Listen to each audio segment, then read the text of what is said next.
Damaikan hati, sejukkan jiwa. 107,7 FM Radio Suara Nabawi Pasuruan.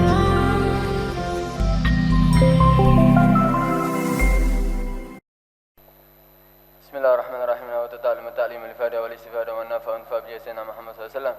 Summa ila arwah jamil mufassirin wal muhaddisin wal fuqaha wal ulama al amilin wa ahli ta'atika ajma'in.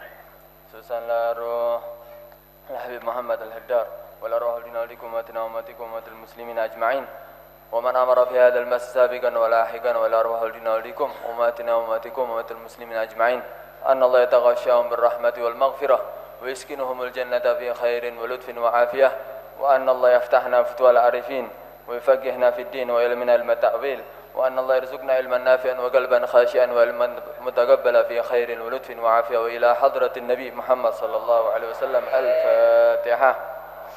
Bismillahirrahmanirrahim. Alhamdulillah. Salatu wassalamu ala Rasulillah Sayyidina Muhammad ibn Abdullah wa ala alihi wa sahbihi wa walah wa la hawla wa la quwata illa billah. Meneruskan daripada kitab yang dibaca setiap minggunya, yaitu kitab Syifa'us Saqim karangan daripada Al-Habib Muhammad Al-Haddar, itu sampai pada harfut ta'. Hadis yang ketujuh, qala Rasulullah sallallahu alaihi wa alihi wasallam, tanazzahu minal bawl fa inna 'amata adzabil qabri minhu. Rawahu Darul-Qutni. Bersabda Rasulullah sallallahu alaihi wasallam, tanazzahu minal bawl. Tanazzahu ib'adu, artinya jauhkan diri kamu sekalian. Maksudnya di sini berhati-hatilah kamu minal bawl, daripada kencing. Maksudnya bukan berarti kalau kencing hati-hati yang banyak, kemudian dengan cara-cara yang khusus, bukan. Yang dimaksud sini tanazzahu minal bawl, hati-hati daripada kencing. Kalau kamu kurang perhatian dengan kencing, kamu asal-asalan dalam kencing, maka itu akan membahayakan diri kamu. Kenapa? Fa inna amata adzabil qabri minhu. Karena umumnya azab kubur itu dari kurang perhatiannya dengan kencing. Dari hadis ini bisa disimpulkan dan diambil bukti, bisa diistinbat, bisa diambil dalil bahwa yang pertama, dari kata-kata tanazzahu minal bawl, hati-hati loh dari kencing. Kalau kamu kurang perhatian dengan kencing, maka kamu akan kena najis. Kalau kamu kena najis, akhirnya sholat kamu tidak sah loh. Kalau sholat kamu tidak sah, walaupun kamu sholat, tidak dianggap sholat. Dan itu akan menyebabkan azab kubur nantinya. Berarti diambil dalil bahwa hukumnya kencing itu apa? Najis. Ini memang dalil untuk apa? Al-bawl najis. Kencing itu najis ya ini. Dan juga ada dalil yang lain bahwa kencing itu najis. Itu pernah diriwayatkan ada seorang A'rabi. Seorang A'rabi ini ketika Nabi tengah-tengah mengajar, tahu-tahu datang A'rabi. Kalau A'rabi itu diartikan di sini tuh orang pedalaman. Orang pedalaman yang kurang pendidikan. Jadi orang Arab pedalaman yang kurang pendidikan, atau dikatakan apa? Badui. Nah, ini A'rabi ini dia datang masuk ke masjid. Dia masuk ke masjid, tahu-tahu mojok di masjid kencing. Jadi di masjid situ dulunya masjid kan bukan seperti kita sekarang ada apa? Balat ini apa? Tekel atau keramik, tidak ada dulu. Tahu-tahu mojok kencing. Wah, sahabat berdiri semuanya mau ditempeling ini A'rabi. Kurang ngajar, masjid dikencingi. Berdiri semua sahabat Nabi, mereka dia itu orang yang kencing, sempat kaget itu Arabi. Akhirnya Nabi memberi isyarat kepada sahabat-sahabatnya untuk tenang.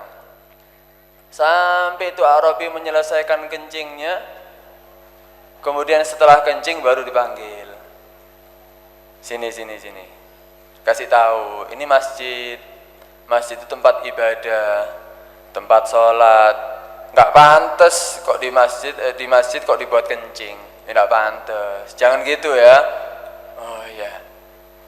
Ngelihat daripada akhlaknya Nabi seperti itu, akhirnya terkesan dia takjub terhadap terhadap akhlaknya Nabi Shallallahu Alaihi Wasallam, sampai dia mengatakan apa? Allahumma arhamni wa Muhammad wa la tarham ashab Muhammad. Ya Allah, rahmati aku ya Allah, rahmati Nabi Muhammad ya Allah, jangan kamu rahmati sahabat-sahabatnya Muhammad. Boleh diamui, Mang. Boleh diamui. Nah, Nabi kenapa kok tidak memberhentikan ketika dia kencing? Di situ bisa diambil kesimpulan bahwa apa? Kalau seandainya Arabi itu tengah-tengah kencing kemudian diberhentikan, bahaya bagi dirinya. Kenapa? Habsul bol itu menahan kencing itu membahayakan. Membahayakan bagi orang yang menahan kencing. Wah, penyakit yang berbahaya itu. Sampai dikatakan, ada yang mengatakan apa? Tidak ada obatnya itu. Kenapa? Ketika kencing ditahan, naik lagi itu kencing, naik lagi, akhirnya sampai ke ginjal, diolah lagi ke seluruh badan, akhirnya teracuni seluruh badan. Nabi rahmat. Nabi itu rahmat bukan kepada manusia, kepada seluruh makhluk. Jangan, biarkan sampai selesai kencing. Juga Nabi melarang sahabat untuk tidak menghadik itu yang kencing Arabi tadi itu. Kenapa? Juga bahaya juga. Kalau dihardik, kalau dimarahi, dia tengah-tengah kencing, yang asalnya najisnya di pojok masjid bisa berceceran di mana-mana nantinya. Karena itu dilarang sama Nabi, jangan. Nabi ini rahmat orangnya. Dari dalil ini bahwa kencing itu hukumnya najis, dan juga dari yang kita baca sekarang yaitu apa? Berhati-hatilah dari kencing, karena umumnya azab kubur itu dari itu kencing. Dari hadis yang ini bisa diambil juga bahwa di sini tanazzahu, berhati-hati itu dengan cara apa? Kalau di VG, di kitab VG itu dijelaskan ada masalah istibra. Istibra itu hukumnya apa? Yang mu'tamad istibra itu hukumnya sunnah.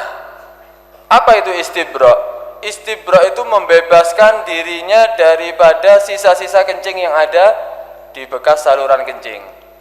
Kadang-kadang orang habis kencing itu masih ada kan sisanya. Dikatakan istibra itu apa? Membebaskan diri, menghilangkan sisa daripada itu kencing. Loh ya, apa istibra itu? Caranya macam-macam. Katanya yakhtalifu bi ikhtilafi syakhs. Berbeda dengan perbedaan seseorang. Kadang-kadang ada istibra itu dengan cara dehem. Dia habis kencing itu akan keluar sisanya. Ada yang dengan cara yantur, atau ada yang mengatakan yansur, yaitu memerut. Perut dari bawah atas duburnya, kemudian ke alat vitalnya, kemudian sambil dehem ditekan titik. Itu sebagian cara. Jangan terlalu keras. Kalau keras bahaya malahan. Katanya kalau istiqsa, kalau terlalu berlebihan itu akan menyebabkan was-was. Ada yang mengatakan ada yang akan menyebabkan apa? Penyakit beser. Terlalu keras merute. Itu bahaya. Akhirnya urat-uratnya kendor. Akhirnya keloping kok rusak, akhirnya beser itu terjadi, atau was-was dia nantinya. Itu cara lain. Ada yang memberi cara dengan cara apa?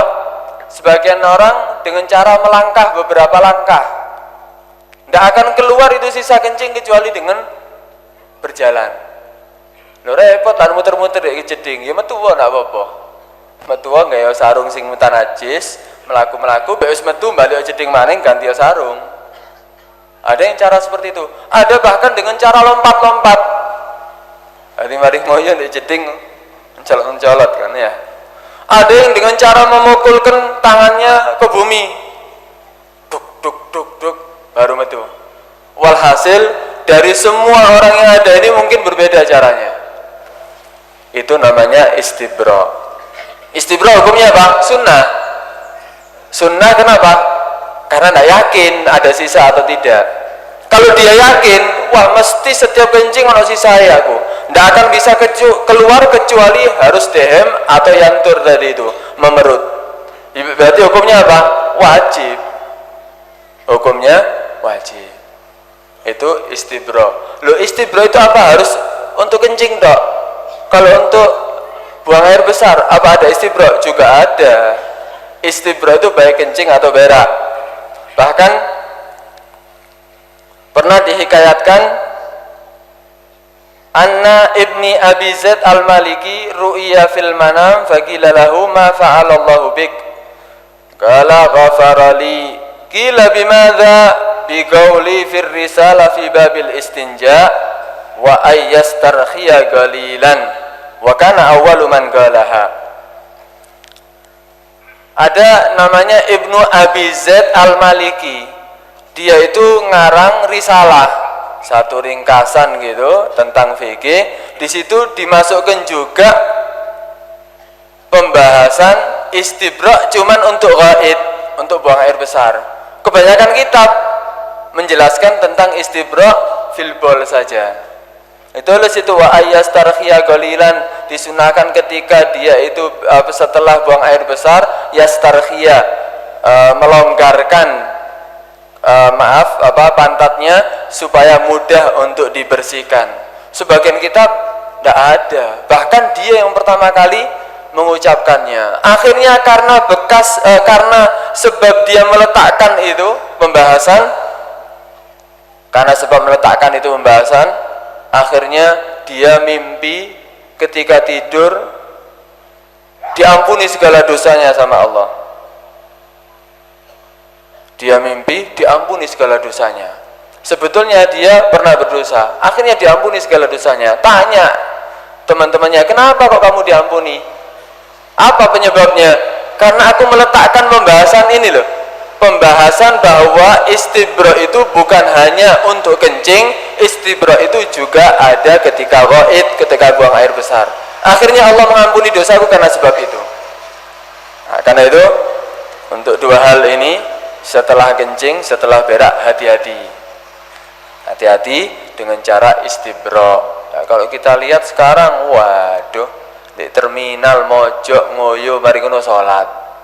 Ya apa cara mensucikannya? Itu wis gawe najis masjid mungkin nantinya itu. Kemudian tidak benar. Oh, dia itu salahnya dari berbagai macam sudut. Pertama kencing ditemboki wong dosa, tembok wong diuyui. Yang kedua setelah kencing tidak istinja. Yang ketiga dia sholatnya bawa najis. Yang keempat mungkin bisa mengotori masjid. Wah, dosanya akeh go numpuk go. Nanggung dosane wong kok mek najis membuat najis masjid. Karena itu udah hilangkan kebiasaan-kebiasaan seperti itu. Wong kamar mandi wakeh yang bayar be anjene ono bayar. Jangan sampai karena penyebab itu kamu akan diadab di kubur nantinya. Bahaya. Ada hadis yang lain, Nabi pernah berjalan melewati dua kuburan. Diriwayatkan dari Abi Hurairah radhiyallahu anhu qala kunna namshi ma'a Rasulillah. Kita ini, katanya Abi Hurairah, berjalan bersama Rasulullah sallallahu alaihi wasallam. Famararna ala qabraini. Kita melewati dua kuburan. Fagumna ma'ahu. Ketika Nabi berdiri, maksudnya berjalan kepada itu kuburan, aku ikut di belakangnya Nabi. Faja'ala launu yataghayyar. Sampai wajahnya Nabi ketika melihat dua kuburan ini berubah wajahnya Nabi. Merah wajahnya Nabi. Memang wajahnya putih, jadi pas abang ketok. Kalau kita kan ndak merah, ambil putih bodoh ya. Nabi berubah wajahnya kelihatan. Sampai Nabi mengangkat gamisnya, duduk di situ. Fakulna, akhirnya aku bertanya kepada Nabi, malaka ya Rasulullah, kenapa kamu ya Rasulullah kok sampai mendatangi ini dua kuburan? Fagala, berkata Rasulullah, bersabda Rasulullah, ama tasma'una ma asma', apakah kamu semuanya tidak mendengar apa yang aku dengar? Nabi ini mendengar sesuatu, ternyata sahabat yang lainnya tidak mendengar. Kamu tidak mendengar apa yang aku dengar? Akhirnya si sahabat tadi mengatakan, faqulna, kami mengatakan, wa madaka ya Nabi Allah, apa itu ya Rasulullah? Aku tidak mendengar, tidak krungu apa-apa ya aku ya Rasulullah. Qala hadzani rajulani yu'adzabani fi kuburihima 'adzaban syadida fi dzambin hayyin. Kami mengatakan, ya Rasulullah, aku tidak dengar. Apa itu ya Rasulullah? Kamu tahu enggak? Ini dua kuburan. Adalah di dalamnya ada dua orang lelaki. Dua kuburan itu, dua kuburannya seorang lelaki. Mereka di kuburannya lagi diadab sama Allah dengan adab yang sangat pedih. Ada riwayat Nabi tanya, di situ ada orang yang di sekitar kuburan, siapa yang kemarin dikubur di sini? Oh fulan ya Rasulullah. Oh ya, Nabi kenal. Akhirnya Nabi memberitahu kepada sahabat, tahu kamu kenapa kok mereka diadab di kuburan ini? Fi dzambin hayyin, di dalam dosa yang sangat ringan. Karena dosa yang sangat ringan, mereka diadab di kuburnya dengan adab yang sangat pedih, dengan adab yang sangat parah. Ada yang mengatakan laisa bikabirin, dosa yang tidak besar, dosa sepele, diadab dia. Akhirnya Nabi tanya, fima dzalik, dari apa ya Rasulullah? Kok dia itu mengerjakan dosa yang kecil, cuman adabnya sangat pedih? Apa itu dosanya ya Rasulullah? Qala kana ahaduhuma la yastanzihu mina anil bol, wa kana al-akhar yu'dhin nas bilisanihi wa yamshi bainahum bin namimah. Katanya, ini dua orang. Yang pertama yang diadab, lelaki yang pertama, dia itu tidak membebaskan, tidak membersihkan dirinya dari kencing. Ya, hadis kita sekarang ini. Dia tidak perhatian dengan kencing. Dia tidak istibra. Dia tidak berhati-hati daripada najis. Akhirnya Allah mengadabnya. Walaupun dia sholat, sholatnya tidak diterima. Walaupun dia ibadahnya tidak diterima. Kenapa? Najis kok. Ini penyebab yang pertama. Yang kedua, wa kana al-akhir yu'dhin nas, dia ini selalu mengganggu manusia yang lainnya. Suka gudo tonggoe, suka gudo kaum muslimin yang lainnya, selalu mengganggu.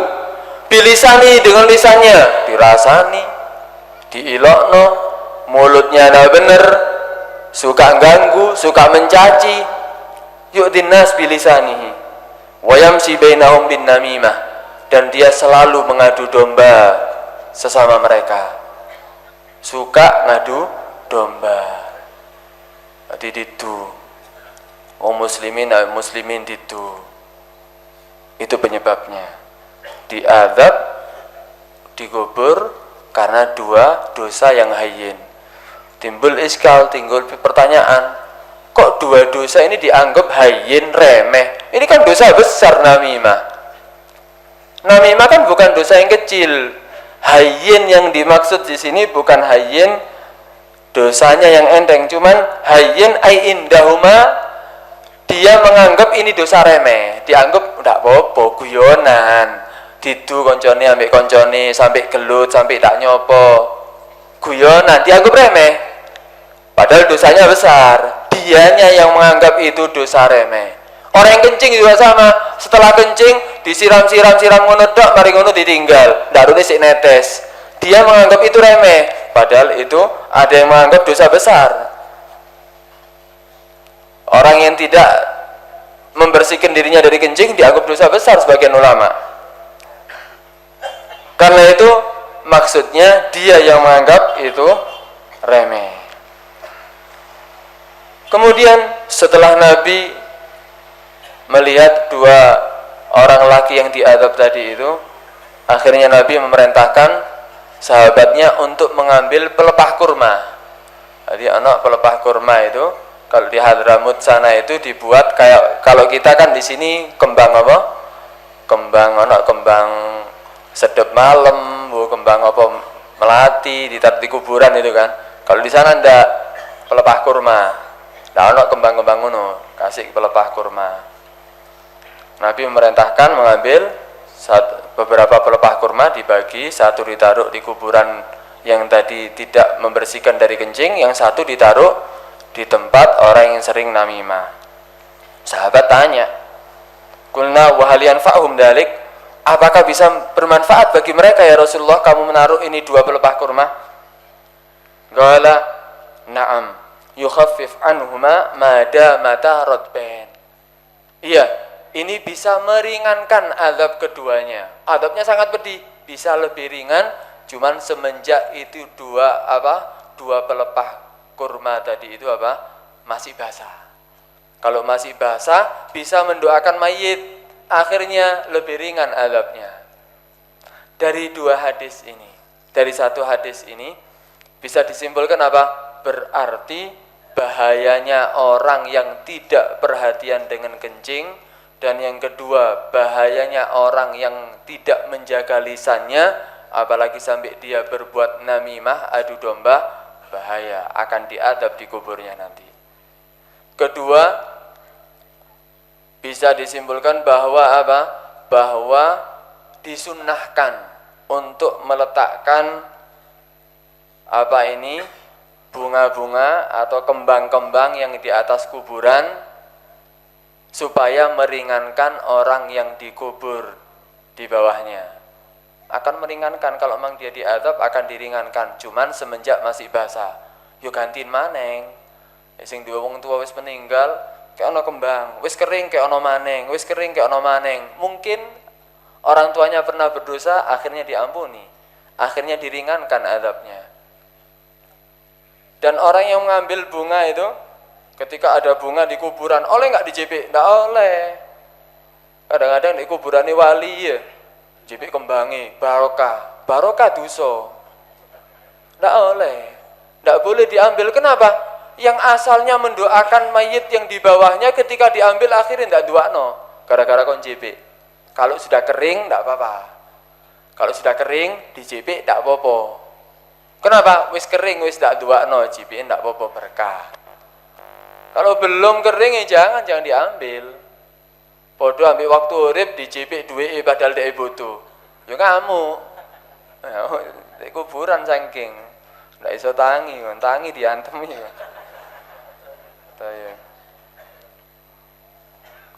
Berarti di situ dalil itu ya, bisa diambil dalil. Kembali kepada hadis yang sebelumnya tadi, yang kita sekarang baca tadi, tanazzahu minal bol fa inna amata adzabil qabri minhu. Tadi diambil dalil bahwa hukumnya bol itu kencing itu najis. Yang kedua, hukumnya istibra. Istibra itu bisa sunnah, bisa wajib. Sunnah kalau memang tidak tahu ada sisa atau tidak, sunnah istibra. Kalau memang yakin tidak bisa keluar sisanya kencing kecuali dengan istibra, berarti hukumnya istibra wajib. Yang ketiga, bisa diambil dalil bahwa adab kubur itu ada. Sebagian faham mengatakan adab kubur itu tidak ada, dongeng itu tidak ada. Nah ini, Nabi mengatakan apa? Fa inna adzabal qabri minhu, fa inna amata adzabil qabri minhu. Umumnya adab kubur itu karena sebab kencing, karena tidak perhatian. Tadi juga hadis yang kedua, Nabi datang sampai mendatangi orang yang lagi diadab. Berarti ada itu adab kubur. Semuanya ya akan merasa baik dia itu orang kafir, baik dia itu orang mukmin. Kalau memang dia pernah berdosa, orang fasik masalah, dia akan kena adab kubur.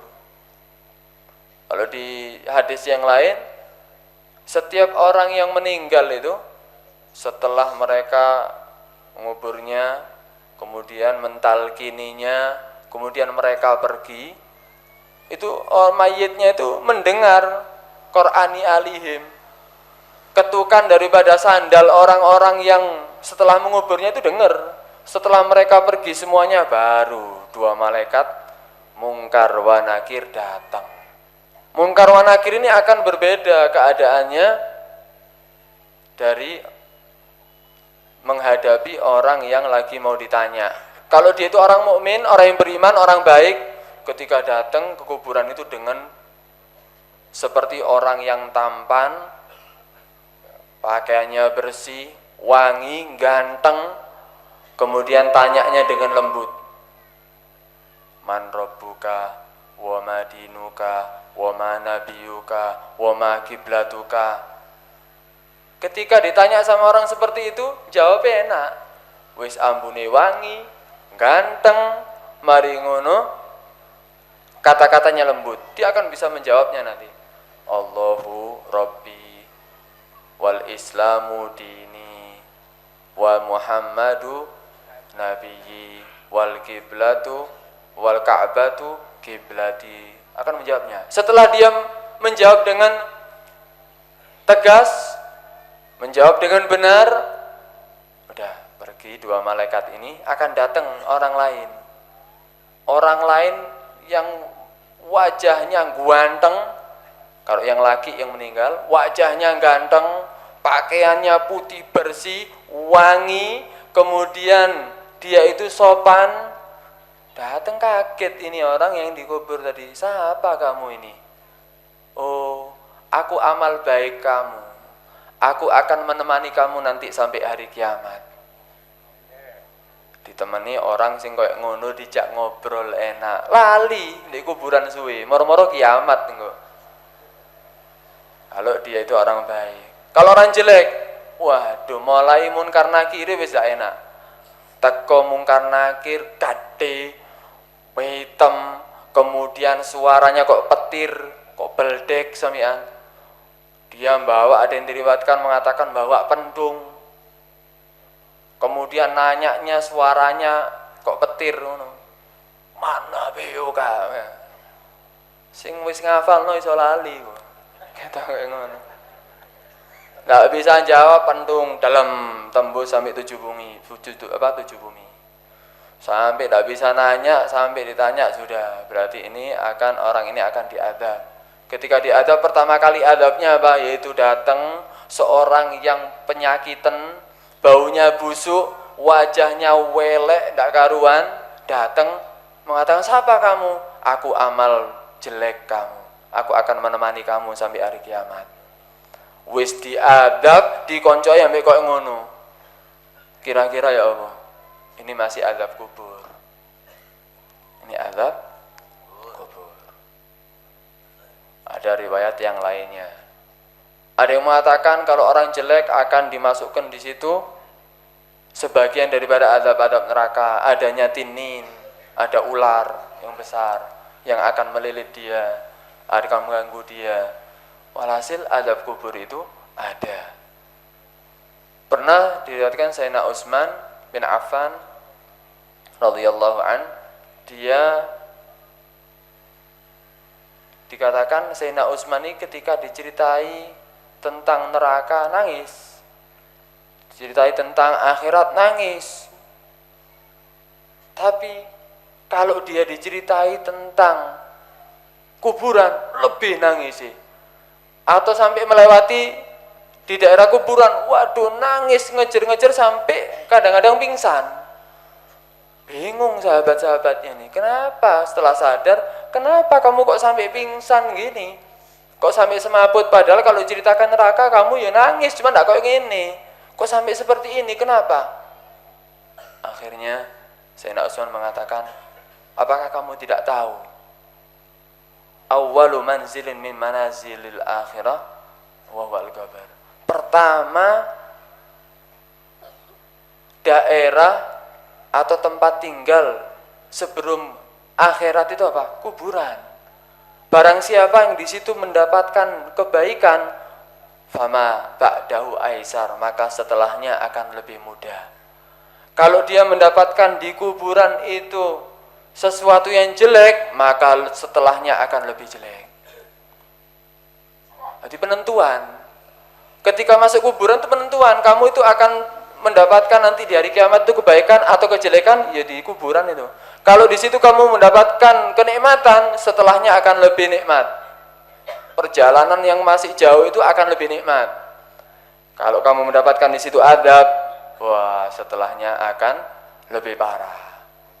Loh, Sayyidina Utsman niki masih khawatir dengan keadaan dirinya, apakah dia termasuk orang yang baik atau termasuk orang yang jelek. Padahal dikatakan dia itu ahli ibadah. Sayyidina Utsman itu selalu baca Al-Quran, selalu ibadah. Masih takut seperti itu. Padahal sahabat dekatnya Nabi yang sudah dijamin masuk surga loh. Kan ada beberapa sahabat Nabi yang dijamin masuk surga. Di antaranya Sayyidina Utsman. Si wedi. Loh, kita ini loh, yang amalnya masih perlu dipertanyakan. Diibadahi, ditaati. Taatnya, ibadahnya masih perlu dipertanyakan kita ini. Wis ikhlas tak? Apa karena riya? Tenang-tenangan. Kadang-kadang di kuburan si iso rokokan. Kadang-kadang di kuburan si iso guyonan. Kadang-kadang di kuburan cerita dunya. Kadang-kadang di kuburan cerita perempuan. Nah, ini kan keterlaluan berarti kan. Sudah tertutup hatinya orang-orang seperti ini.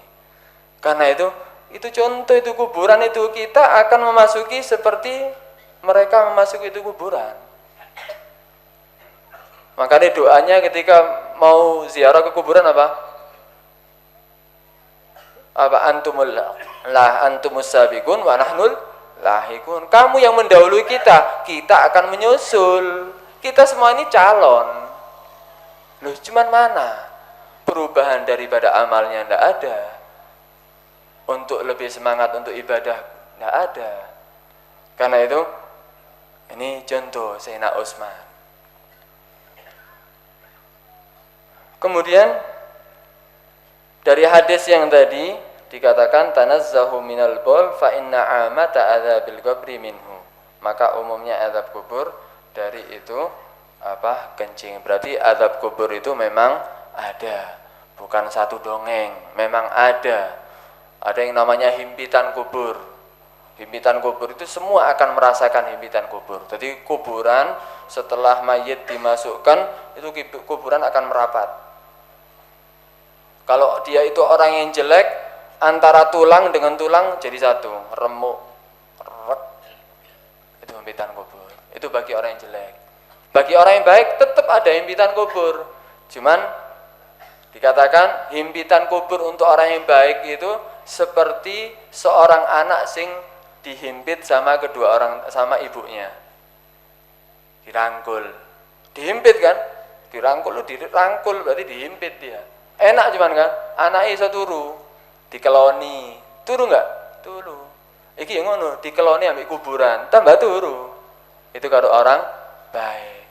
Kalau orang jelek, wah remuk, belum adab yang lainnya. Wah, adabnya kalau diceritakan adab kubur, wah banyak adab kubur itu. Ada api, ada ular, ada berupa yang lainnya. Kemudian tadi dikatakan bahwa hadis yang kedua tadi, bahwa Nabi ketika melewati dua kuburan ada seorang lelaki yang dia kurang perhatian dengan kencing. Yang kedua apa? Karena sebab namimah, adu domba. Hati-hati. Khususnya kita ini tak lagi ada pemilu atau apa, ojo sampai ngadu domba. Sama-sama muslim sampai ngadu domba, jangan. Atau yang lainnya dalam hal apapun, walaupun niatnya bergurau, jangan. Bahaya adu domba itu. Bahaya. Man nama la yadkhulul jannah qattat. Tidak akan masuk surga orang yang mengadu domba. Qattat ay nama. Tidak akan masuk surga. Orang yang mengadu domba tidak akan masuk surga. Ada hadis yang lain, man nama alaik. Barang siapa yang bernamimah, maka suatu saat orang akan bernamimah kepada dia. Kon ngadu domba saiki, suatu saat kon akan diadu domba sama orang. Tidak di dunia, nanti di akhirat. Tidak di dunia, nanti di akhirat akan diadu domba. Bahaya namimah ini, bahaya. Pernah mungkin kemarin diceritakan sama Ustaz Taufik di mana pengajian itu ya, bahayanya orang yang namimah. Ada seorang yang memiliki budak, pernah ceritakan itu. Yang memiliki budak kuat, gede, dempal, kerjoe, wah, yang seharusnya dikerjakan setengah jam, 5 menit selesai. Rapi, bersihan orangnya. Dijual murah. Wah, bingung. Ketika ditulis cuman ada app-nya satu, yaitu apa? Tukang adu domba. Jadi orangnya gede, bersihan, dijual murah, cuman app-nya satu, yaitu tukang adu domba. Ketika orang melihat mundur, wah, tukang adu domba. Ada seorang yang bakhil, orang yang medit. Itu lo gede. App-nya apa?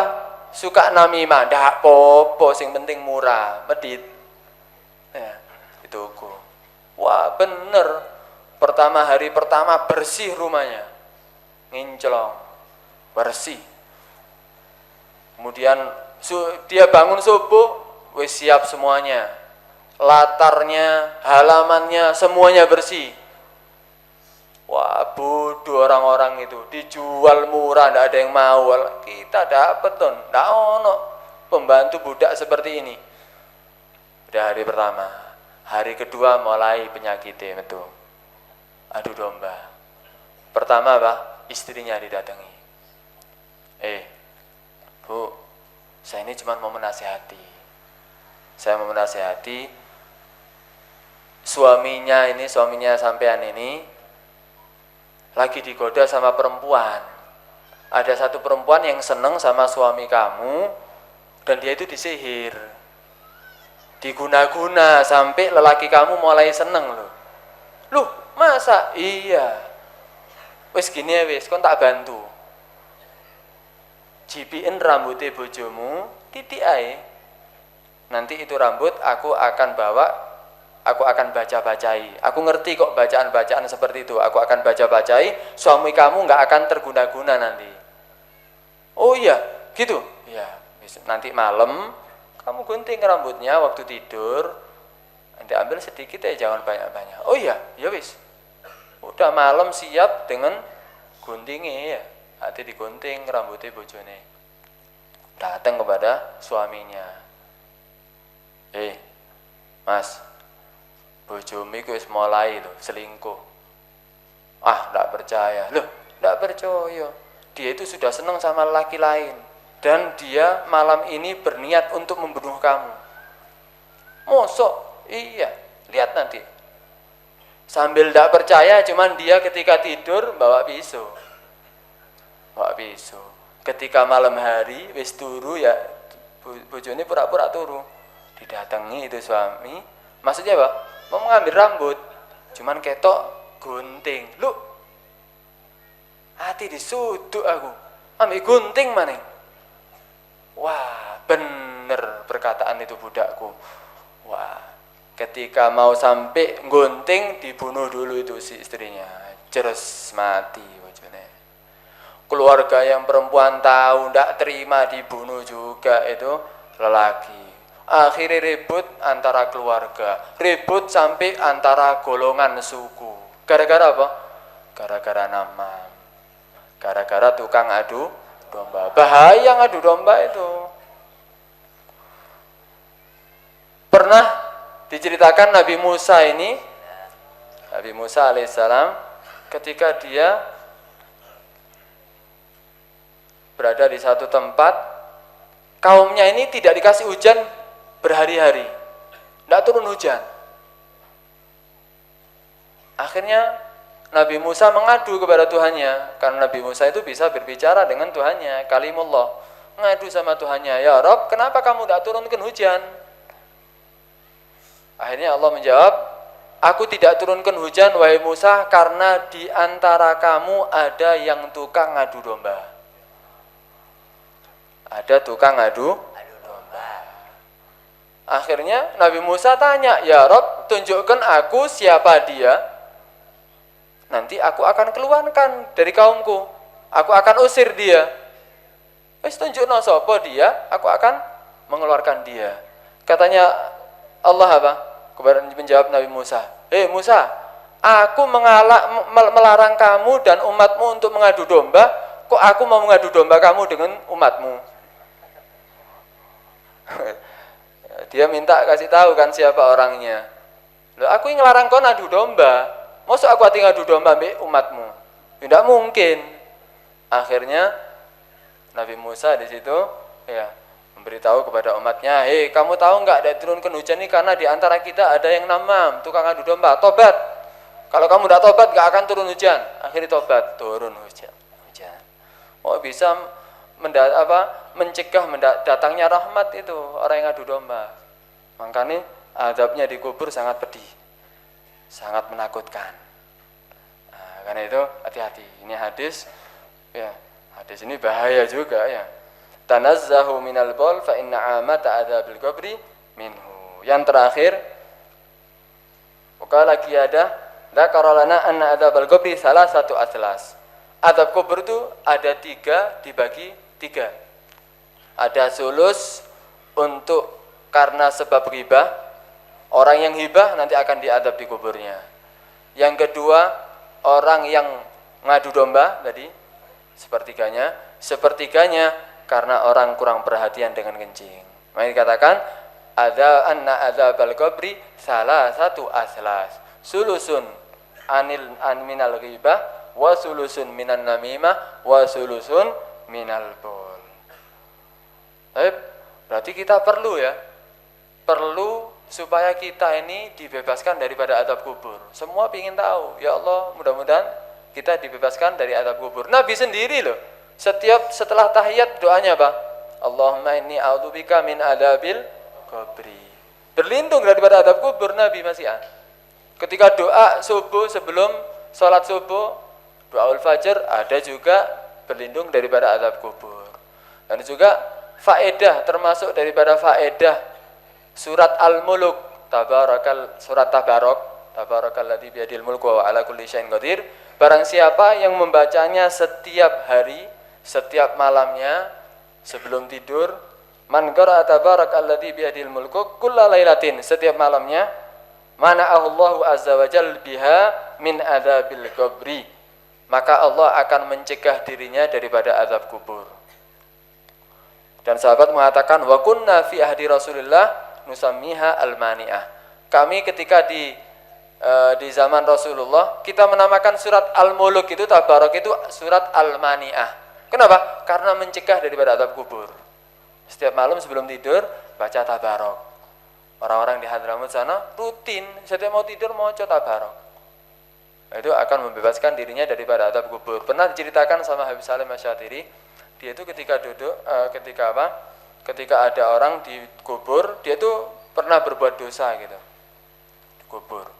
Ketika dikubur, wah datang malaikat ingin mengadab, karena dia itu orang yang pernah berbuat dosa, mau diadab di kuburannya, tahu-tahu ini ada seseorang yang menahannya. Ditahan sampai ribut, kaget. Kamu siapa? Aku surat Tabarok.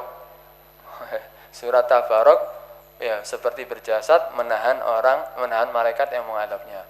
Akhirnya sampai datang malaikat yang lain ingin menyelesaikan dua perselisihan ini. Ano apa? Ya kalau bahasa kita, ano apa? Iki lho aku ditaadab dadakno. Dicegah. Lho kamu siapa? Saya surat Tabarok Al-Mulk. Dia selalu membacanya setiap malam. Sampai sampai diadili kepada Allah. Kenapa kamu kok mau ngadab dia? Karena dia berdosa ya Allah. Kenapa kamu melarangnya? Karena dia rutin ya Allah membaca Tabarok. Kalau kamu masih mau mengadabnya ya Allah, kalau begitu hapus aku dari Al-Quran ya Allah. Jangan diadakan di Al-Quran wis. Karena manfaatnya memang mencegah dia daripada azab kubur. Akhirnya ya wis dimaafkan. Kenapa? Karena sebab rutinnya membaca surat Tabarok. Karena itu hati-hati untuk masalah kencing. Kemudian hati-hati juga daripada amal perbuatan kita di dunia ini. Kita nggak akan hidup selamanya. Kita ini calon-calon mayit semuanya. Mudah-mudahan panjang umurnya dalam keadaan sehat walafiat, dan mudah-mudahan kita dikasih hidayat sama Allah supaya kita menjadi orang-orang yang baik. Amin ya rabbal alamin.